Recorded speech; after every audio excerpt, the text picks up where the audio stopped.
Elisabeth. Bonjour Cécile, bonjour à tous. Bon, Elisabeth, on est dans un climat qui est particulièrement quand même électrique. On le voit, ça va même jusqu'on va en parler dans un instant au match de foot entre le PSG et Marseille. Climat électrique. Mais qui a gagné d'ailleurs ? Eh ben, c'est Marseille. C'est Marseille. Vous êtes la seule à pas le savoir. Voilà, c'est ça. Climat. Vous êtes marseillaise, quoi. Ça se voit un peu, ouais. je crois. Non, mais ce climat électrique qui traverse la société, en fait, dans beaucoup de secteurs, et y compris, bien sûr, aussi avec ce caractère des menaces islamistes et des nouvelles menaces contre Charlie Hebdo. Oui, là, c'est peut-être un peu plus grave qu'un match de foot. Non, mais bien sûr. Puisque c'est dans une publication qui est parue vendredi, le 11 septembre, et qui a été reprise par un site américain. Donc, Al-Qaïda a menacé d'attaquer de nouveau Charlie Hebdo, qui, pour son procès, vous le savez, avait réédité republié les caricatures danoises de Mahomet. Alors, Al-Qaïda parle de Macron, qui aurait donné son feu vert à cette publication. Il promet de s'en prendre au-delà de Charlie, aux médias et à la France impie. Alors, ces menaces sont prises très au sérieux par les services de sécurité qui ont annoncé des mesures de protection très renforcées pour la rédaction de Charlie Hebdo.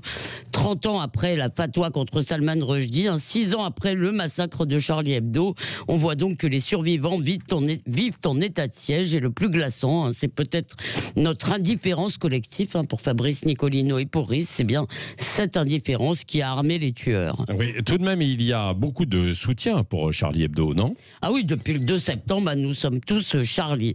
Mais il n'empêche, depuis 5 ans, ils ont souvent été menacés, attaqués, notamment pour des dessins sur l'islam. Mais à chaque fois que ça s'est produit, une grande partie des médias a entamé la ritournelle habituelle. C'est pas bien de provoquer. Il faut une mention spéciale pour Edoui Plenel, qui a accusé Charlie de mener une guerre contre les musulmans.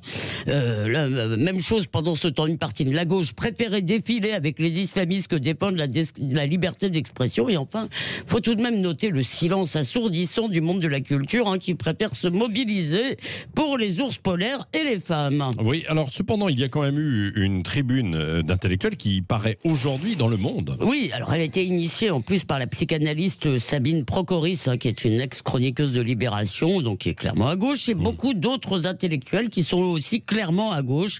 Et le titre est tout un programme, nous ne vous laisserons pas seuls. Il faut aussi signaler l'évolution de l'islam officiel. Je citerai le recteur de la mosquée de Paris qui a appelé dans une belle tribune tous les musulmans, je cite, à comprendre les traditions culturelles de la satire et de l'espace démocratique qui permet toutes les expressions, même celles qui paraissent excessives. Alors certes, mais que faire au-delà des mots, Elisabeth ? Il faut comprendre que l'abandon de Charlie s'explique pour une part par l'idéologie, mais d'abord et surtout par la peur. Jyllands-Posten, le journal danois qui avait publié initialement ces caricatures, dit qu'il n'exposera plus sa rédaction à la violence en republiant de telles caricatures. Alors cette peur est légitime, elle est partagée bien sûr, mais si individuellement nous sommes impuissants, collectivement nous pouvons beaucoup. Imaginez, cher Patrick, que tous les médias de France décident de publier ensemble le même jour les caricatures. Ce serait un superbe pied de nez aux tueurs et une façon de nous montrer dignes des mots de Riss. À quoi bon vivre si on n'est pas libre ? Nous ne nous coucherons jamais. Merci Elisabeth Lévy, comme chaque jour à 8h15, le regard libre d'Elisabeth Lévy, sans concession, évidemment. Parlons vrai sur Sud Radio.